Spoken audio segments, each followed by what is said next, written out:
നമ്മളിവിടെ ഒരാളുടെ ഐഡന്റിറ്റി കൂടി ഒന്ന് വെളിവാക്കിക്കോട്ടെ, പാവം കുറെ നേരമായിട്ട് ആടി വെച്ചിരിക്കുന്നു.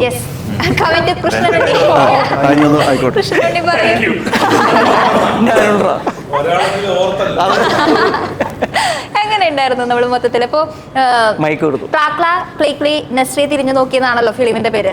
ക്ലാക്ല ക്ലീക്ലി കൃഷ്ണൻ ഉണ്ണി തിരിഞ്ഞു നോക്കുമ്പോൾ നമ്മുടെ ലൊക്കേഷനിലെ ഏറ്റവും നമ്മളിങ്ങനെ നോക്കിയിരിക്കാൻ, അല്ലെങ്കിൽ നമുക്ക് ഏറ്റവും ഇമ്പോർട്ടന്റ് അല്ലെങ്കിൽ മെമ്മറബിൾ ആയിട്ടുള്ള ഒരു മൊമെന്റ് എടുത്ത് പറയാനായിട്ട് എന്തെങ്കിലും ഉണ്ടോ? ലൊക്കേഷൻ വന്ന അന്ന് തൊട്ട് എല്ലാ ദിവസവും മെമ്മറബിൾ തന്നെ ആണ്. എല്ലാ ദിവസവും എന്തെങ്കിലുമൊക്കെ ഉണ്ടാക്കാറുണ്ട്. ഇപ്പൊ എല്ലാരും പറഞ്ഞു ഡയറക്ടർ ഭയങ്കര ക്ഷമയുള്ള മനുഷ്യനാണ്, ആരോടും ദേഷ്യപ്പെടൂല. വെറുതെ പറയുന്നത്, ചുമ്മാ എന്നോട് ഗൗതമിനോട് സുരേഷിനോടും ഒക്കെ ചോദിക്കണം ഡയറക്ടർ എങ്ങനെ ദേഷ്യപ്പെടുന്നു എന്നുള്ളത്. ഒന്ന് ആലോചിച്ചാൽ മതി, അവൻ എത്ര പ്രശ്നക്കാരനായിരിക്കും. ആരോടും ദേഷ്യപ്പെടാത്ത, കാരണം നിസാർക്കോട് വരെ ദേഷ്യപ്പെട്ടില്ല എന്ന് പറഞ്ഞു. ഒന്ന് ആലോചിച്ച് നോക്കൂ.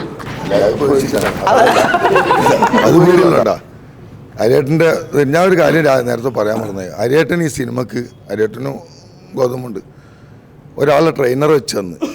നമ്മളവിടെ ചെന്നു ഒരു ദിവസം ഒന്ന് തമ്മിൽ പരിചയമില്ല.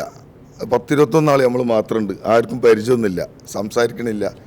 ഞാൻ പിന്നെ എല്ലാവരും തട്ടിമുട്ടി കളിക്കും. ബാക്കിയുള്ളവർ നിരഞ്ജൻ ഇന്നെ മാത്രമേ പരിചയമുള്ളൂ ആ സെറ്റിൽ. പിന്നെ അരിയേട്ടനെ ഇവനും അങ്ങനെ തന്നെ ഏകദേശം. അങ്ങനെ ഓരോരുത്തർ അങ്ങനെ ദേവേട്ടൻ വന്നപ്പോഴാണ് എല്ലാവരും മിങ്കിളായി തമ്മിൽ പേര് പഠിച്ച് എല്ലാവർക്കും ധൈര്യമായി അഭിനയിക്കാൻ, ആർക്കും ഒരു ബുദ്ധിമുട്ടില്ലാതെ വളരെ ഫ്രീ ആയിട്ട് എല്ലാവരും ദേവേട്ടൻ. അത് അരിയേട്ടനൊരു 3 ദിവസത്തെ ഒരു ട്രെയിനിങ് ക്യാമ്പ് നമുക്ക് തന്നതാ സെറ്റിൽ.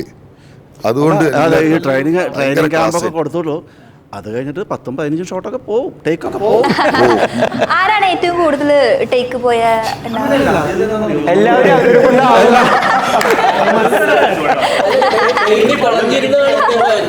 കാരണം തൊട്ടടുത്തിരുന്ന് കമന്റ് ചെയ്യും, ഞങ്ങളുടെ അഭിനയം പോകും. ഇപ്പൊ ഈ സ്വഭാവം ഇല്ലേ, ഇതേ സ്വഭാവം തന്നെയാണ് അവിടെ ഷൂട്ട് നടന്നുകൊണ്ടിരിക്കും. ആ സമയത്താണ് അതായത് നമ്മള് തോണ്ടിക്കൊണ്ടിരിക്കും. നവരസം വരട്ടെ എന്ന് പറഞ്ഞ് ഇവിടെ ഇരുന്ന് മുറുമുറുക്കും. ഞങ്ങളുടെ അഭിനയം അതോടെ പോയി. ഇപ്പൊ ചോദിച്ചതിൽ മെമ്മറബിൾ ആയിട്ടുള്ള കാര്യങ്ങളാണ്. അപ്പോൾ ഡെയിലി എന്തെങ്കിലുമൊക്കെ സംഭവങ്ങൾ ഉണ്ടാവാറുണ്ട്. അപ്പോൾ അതുപോലെ ഒരു ദിവസം ഇതുപോലെ ഉച്ചയ്ക്ക് ബ്രേക്ക് കൊടുത്തിരിക്കുക. ഉച്ചയ്ക്ക് ലഞ്ച് ബ്രേക്കിൻ്റെ അത് പിന്നെ കുറച്ച് ഡിലേ ഉണ്ടാവും എന്ന് പറഞ്ഞിട്ടുണ്ട്. യൂഷ്വലി അന്ന് ഭാഗ്യത്തിന് ഞാൻ ഉറങ്ങിയിട്ടില്ല. ഇങ്ങനെ ചുമ്മാ കറങ്ങി അടിച്ച് എല്ലാവരോടും ഇങ്ങനെ സംസാരിച്ചിങ്ങനെ നടക്കുന്ന കൂട്ടത്തിൽ നമുക്കന്ന് ഡിസൈനർ റെജി എന്ന് പറയുന്നൊരു പയ്യനുണ്ട്. പുള്ളിക്കാരൻ ഇങ്ങനെ വെപ്രാളത്തിൽ ഓടി വന്നിട്ട് അടുത്ത് പറഞ്ഞു, ഇവിടെ ഏത് വണ്ടിയാണ് ഉള്ളേ? ഞാൻ പറഞ്ഞു, എടാ വണ്ടിയൊന്നുമില്ല, വണ്ടിയെല്ലാം അക്കോമഡേഷനിലേക്ക് പോയിരിക്കുക, ഇവിടെ വണ്ടിയൊന്നുമില്ല, സ്കൂട്ടർ വല്ലതും മതിയോന്ന് ചോദിച്ചു. സ്കൂട്ടർ പറ്റില്ല, കാർ വേണം. എന്താ കാര്യം?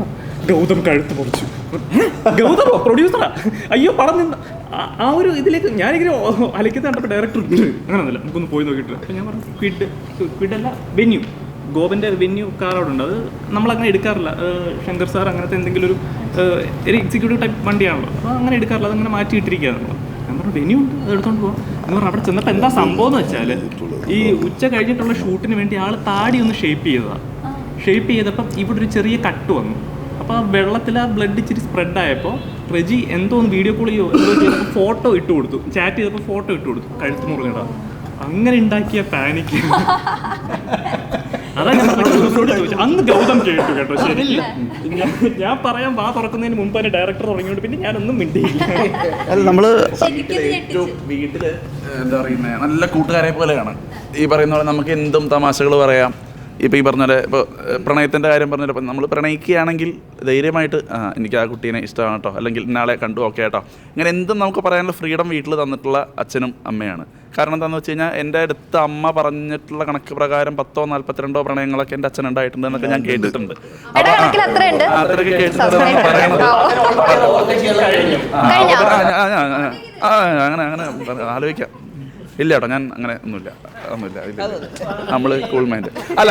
ഞാൻ അങ്ങനെ നമ്മൾ ചെയ്യണമെങ്കിൽ ഇപ്പോൾ അഭിനയിക്കുന്ന സമയത്താണല്ലോ, ഇപ്പോൾ നമ്മൾ പ്രേമിച്ച് അഭിനയിച്ചുകൊണ്ടിരിക്കുകയാണല്ലോ, ഇവിടെ ഇരുന്ന് അക്കരപ്പച്ചയിലേക്ക് പോകാൻ നിൽക്കില്ലല്ലോ, നമുക്കത് പിടിച്ചങ്ങ് വെച്ചാൽ പോരെ. അപ്പോൾ ഈ പറയുന്ന പോലെ അപ്പോൾ അത്രയും കമ്പനിയാണ്. പക്ഷേ അന്നത്തെ ദിവസം ഇപ്പോൾ ഉണ്ണി ഇത് പറഞ്ഞപ്പോഴാണ്, അന്നത്തെ ദിവസം എൻ്റെ റൂമിലേക്ക് കയറി വന്നിട്ട് അച്ഛൻ പറഞ്ഞൊരു ഡയലോഗുണ്ട്, അടിച്ച് കൊന്നിയാ പൊട്ടിച്ച് കളയുന്നത്. ഞാനതിന് എന്ത് ചെയ്തിട്ടാണ് വെറുതെ വന്നൊരാൾ ഇതാവുക. ഇത് സത്യം പറഞ്ഞാൽ മിസ്റ്റേക്ക് എൻ്റെ അല്ല, റിജിയുടെയാണ്. സത്യം പറഞ്ഞാൽ എൻ്റെ മിസ്റ്റേക്കാണ്, ഞാനത് മിണ്ടണ്ടായിരുന്നു. ഞാൻ ഈ ഷേവ് ചെയ്ത് കഴിഞ്ഞിട്ട് ഇങ്ങനൊരു ഫോട്ടോ എടുത്ത് നോക്കി, ബ്ലഡ് എത്ര വരുന്നുണ്ടെന്ന് അറിയാം. അപ്പോൾ ചെറിയൊരു ഡോട്ടാണല്ലോ, അപ്പോൾ വെള്ളം വീഴുമ്പോൾ സ്പ്രെഡായി. ഇത് തുടയ്ക്കുന്നതിന് മുന്നേ ഈ ഫോട്ടോ എന്ത് ചെയ്യാൻ റിജിക്ക് വെറുതെ ഒരു വ്യൂ വൺസ് ആയിട്ട് വാട്സാപ്പിൽ അയച്ചു കൊടുത്തു. അപ്പോൾ ഇവൻ ടെൻഷനായിട്ട് എന്നെ വിളിച്ചു. നോർമലി ഒരാൾ മരിക്കാൻ കിടക്കുമ്പോൾ നമ്മൾ എന്താ ചെയ്യേണ്ടത്? കൃത്യമായിട്ട് റേഞ്ച് ഇല്ലാത്ത സ്ഥലത്ത് നിന്ന് വാട്സപ്പിൽ തന്നെ വിളിക്കണം. അവൻ എന്നെ വാട്സപ്പിലാണ് വിളിച്ചത്. അപ്പം ഞാനിത് എടുത്തപ്പോൾ വാട്സപ്പിലെ റേഞ്ചിൻ്റെ ഇഷ്യൂ ഞാൻ ഇങ്ങനെ ഒന്ന് ചെയ്യുമ്പോൾ ഇതാണ് ഞാൻ പറയണത്. അവൻ വിചാരിച്ചത് ഞാൻ ചോരലിച്ച് സൗണ്ട് ഇല്ലാണ്ട് കിടക്കുക. അവൻ പോയി ഇത് പറഞ്ഞു ഉണ്ണിയോട് പോയിട്ട്, ഉണ്ണി സാറ് വണ്ടി ഉണ്ടോ എവിടെ? പിന്നെ അന്നത്തെ ദിവസം ഗോപൻ്റെ വണ്ടി നിലം തൊട്ടിട്ടില്ല. അന്ന് ആ വണ്ടിയുടെ ഫ്രണ്ടും പോയി. ഇപ്പോഴും ഗോപൻ അതിൻ്റെ ഏതോ 45,000 കണക്കും പറഞ്ഞ് പിന്നാലെ നടക്കുന്നുണ്ട്. ഞാൻ പറഞ്ഞു മൊത്തത്തിൽ കുറച്ചോളാം. എന്താണെന്ന് അറിയാതെ തന്നെ ഈ പൊട്ടത്തരം കാണിക്കുന്ന സ്വഭാവം കൃഷ്ണൻകുട്ടിക്ക് നല്ലോണം. ഈ എട്ടയിൽ കയറിയിട്ട് ഈ കഥാപാത്രം തന്നെ, ഈ ക്യാരക്ടർ തന്നെ അങ്ങനെയാണ്. ആദിത്യൻ എന്നുള്ള കഥാപാത്രമാണ് ഗൗതം ചെയ്യുന്നത്. ഈ ആദിത്യൻ്റെ ഫ്രണ്ടായിട്ടാണ് ചെയ്യുന്നത്. അപ്പോൾ എന്തെങ്കിലും പ്രശ്നങ്ങൾ ഇടയിലൂടെ പ്രശ്നം ഉണ്ടാക്കിക്കൊണ്ടിരിക്കും. അതുപോലെ തന്നെ ഒരു സിറ്റുവേഷൻ ഇപ്പൊ സമാധാനമായി. ഇനിയിപ്പോ ഒന്നും പറയാൻ ബാക്കിയില്ലല്ലോ അല്ലേ? അപ്പോ ഇപ്പൊ എന്താണ് നമുക്ക് എന്തായാലും ഒരു കാറിന്റെ ഒരു നഷ്ടക്കച്ചവടത്തിനെ പറ്റി പറഞ്ഞിട്ടുണ്ടായിരുന്നു. എന്താണ് ഇപ്പൊ തോന്നുന്നത്?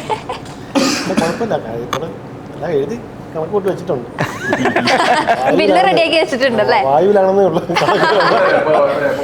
എക്സിക്യൂട്ടീവ് പ്രൊഡ്യൂസർ എന്ന് പറഞ്ഞ പേര് വെച്ചിട്ടുണ്ടല്ലോ. അപ്പൊ ബില്ല് സ്വന്തമായി എഴുതി സ്വന്തം അതൊക്കെ ഉണ്ടാന്ന് പറഞ്ഞു. അതേപോലെ തന്നെ ശങ്കരേട്ടന്റെ കാര്യങ്ങളൊക്കെ ഈ പറയുന്ന പോലെ ഓരോ സ്ഥലത്തും കൊണ്ടുപോകാനും പിടിക്കാനൊക്കെ ഒരു മെമ്മറി. ഗോപാ ശങ്കരേട്ടൻ ഞാൻ ഇട്ടുണ്ടാൻ കുറച്ചിറങ്ങുന്നുണ്ട്. അപ്പൊ പെട്രോള് എക്സിക്യൂട്ടീവ് പ്രൊഡ്യൂസർ.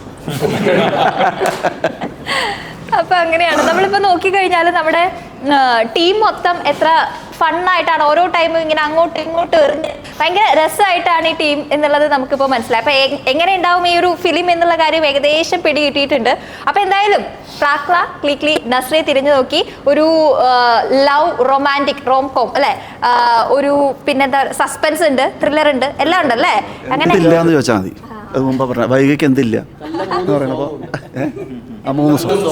സോങ്ങും ഉണ്ട്. അങ്ങനെ എല്ലാം കൊണ്ടും നല്ല റിച്ച് ആയിട്ടുള്ള ഈ ഒരു മൂവി നമുക്ക് എല്ലാവർക്കും, നമ്മളെല്ലാവരും വെയിറ്റ് ചെയ്യാണ് കാണാനായിട്ട്. അപ്പൊ നിങ്ങളും തിയേറ്ററിലൂടെ ഈ ഒരു ഫിലിം കാണുക. നിങ്ങളുടെ വിലയേറിയിട്ടുള്ള അഭിപ്രായങ്ങൾ നമ്മളെ അറിയിക്കുക അല്ലെ? കാരണം നമ്മളെല്ലാവരും അത് കാത്തിരിക്കുന്നുണ്ട്. നമ്മുടെ ആ ഒരു പെർഫോമൻസ് കഴിഞ്ഞ് എങ്ങനെയാണ് ആളുകൾ അത് ആക്സെപ്റ്റ് ചെയ്തതെന്ന് അറിയാനൊക്കെ കാത്തിരിക്കുകയാണ്. അപ്പൊ എല്ലാവരും തിയേറ്ററിൽ തന്നെ മൂവി വാച്ച് ചെയ്യണം, അഭിപ്രായങ്ങൾ അറിയിക്കണം. എന്തോ ചോദിക്കാണ്ട് എന്താണാവോ?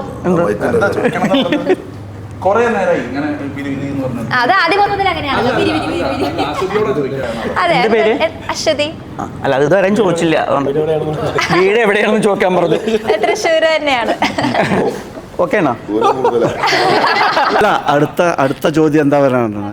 സിംഗിളാണോ? ജസ്റ്റ് മാരീഡ് ആണ്. Just married. അപ്പൊ സംശയം തീർന്നു. അപ്പൊ നമുക്ക് വൈൻഡപ്പ് ചെയ്യാന്നല്ലേ? എങ്കിൽ വൈൻഡപ്പ് ചെയ്യും. അപ്പൊ എന്തായാലും എല്ലാവരും മൂവി വാച്ച് ചെയ്യുക, തിയേറ്ററിൽ തന്നെ അഭിപ്രായങ്ങൾ അറിയിക്കുക അല്ലേ? തിയേറ്ററിൽ തന്നെ ഒന്ന് കാണുക. പിന്നെ ഇത് പറഞ്ഞില്ലേ, ഈ സിനിമയിൽ പറയാത്ത കഥകളൊന്നുമല്ല. ഇവിടെ ആർക്കും പറ്റില്ല. ഒരാൾക്കും ഒരു ഡയറക്ടർക്കും ഒരു റൈറ്റർക്കും പറയാത്ത കഥ പറയാൻ പറ്റില്ല. പക്ഷേ അതിൽ ഒരു ഡിഫറെൻ്റ് ആയിട്ട് പറയാൻ ശ്രമിച്ചിട്ടുണ്ട് നമ്മളത്. ആ സബ്ജക്റ്റ് അതാ നമുക്ക് വെച്ചാൽ ഒരു പോയിന്റ് പോലും നമുക്ക് ഈ കഥ റിവീൽ ചെയ്യാൻ പറ്റില്ല. റിവീൽ ചെയ്യാൻ പറ്റാത്തതുണ്ട്. ഓരോ ഘട്ടങ്ങളായിട്ട് അങ്ങനെ പോയാൽ മാത്രമാണ് ആ സബ്ജക്റ്റിൽ, അതുകൊണ്ട് പറയാത്ത കഥകളല്ല, പക്ഷെ പറയുന്ന ഒരു പുതിയൊരു രീതിയിൽ നമ്മൾ പ്രസന്റ് ചെയ്തിരിക്കുന്നതാണ്. ഒരു നായകൻ്റെയും കഥ മറ്റുള്ള ആൾക്കാരിലൂടെ പറയുന്നത് ഡിഫറെൻ്റ് ആയിട്ടാണ് പറഞ്ഞിരിക്കുന്നത്. അതെന്തായാലും തിയേറ്ററിൽ പോയിട്ട് തന്നെ എല്ലാവരും കണ്ട്, എല്ലാവരും പറയുന്ന പോലെ തന്നെ പറയുന്നു, തിയേറ്ററിൽ പോയി തന്നെ കാണണം. ഇത്രയും ആൾക്കാർ ഒരു പുതുമ. പിന്നെ വേറൊരു പ്രത്യേകത എന്താണെന്ന് വെച്ച് കഴിഞ്ഞാൽ ഈ സിനിമയിലെ ഡബ്ബിംഗ് ആർട്ടിസ്റ്റുകൾ പുറത്തുനിന്നില്ല എന്നുള്ളതാണ്. എല്ലാവരും സ്വന്തമായിട്ട് ഡബ് ചെയ്തില്ല. എല്ലാ ആൾക്കാരും സ്വന്തം ശബ്ദമാണ് എല്ലാവരുടെയും, എല്ലാ ആൾക്കാരെയും. അപ്പോൾ ആ ഒരു പ്രത്യേകത കൂടി ഈ സിനിമയ്ക്കുണ്ട്. സാധാരണ ഒരു എന്തെങ്കിലും ചെറിയ കഥാപാത്രങ്ങളാണെങ്കിൽ നമ്മൾ ആ കഥാപാത്രങ്ങളെ പോലും നമ്മൾ അവർ തന്നെയാണ് അതിൻ്റെ ശബ്ദം കൊടുത്താൽ മതി എന്നുള്ളതിൽ നമ്മൾ പ്രത്യേകം ചിന്തിച്ചുള്ള കാര്യമാണ്. ഞങ്ങളുടെ ആദ്യത്തെ ചർച്ച തന്നെയാണ്. അത് വളരെ ഗംഭീരമായിട്ട് എല്ലാ ആൾക്കാരും ചെയ്തിട്ടുണ്ട്. കാരണം നമുക്ക് ആ റിയൽ ആ ഒരു ഇതിലേക്ക് എത്താൻ പറ്റിയിട്ടുണ്ട്. അപ്പോൾ അതന്നെയാണ് ഈ സിനിമയുടെ പ്രത്യേകതകളിലൊന്ന്.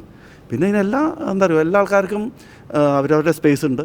തീർച്ചയായിട്ടും തിയേറ്ററിൽ വന്ന് കണ്ടാൽ, തിയേറ്ററിലേക്ക് വന്നാൽ അവർക്ക് ഹാപ്പി ആയിട്ട് ഇറങ്ങിപ്പോവാം. അത് ഞാൻ ഗ്യാരണ്ടി. അപ്പോൾ എന്തായാലും all the very best channel Malayalam viewers. അപ്പോൾ എല്ലാവരും തിയേറ്ററിൽ പോയിട്ട് തന്നെ വാച്ച് ചെയ്യാം. ക്ലാ ക്ലീ ക്ലീ തിരിഞ്ഞു നോക്കി. Thank you.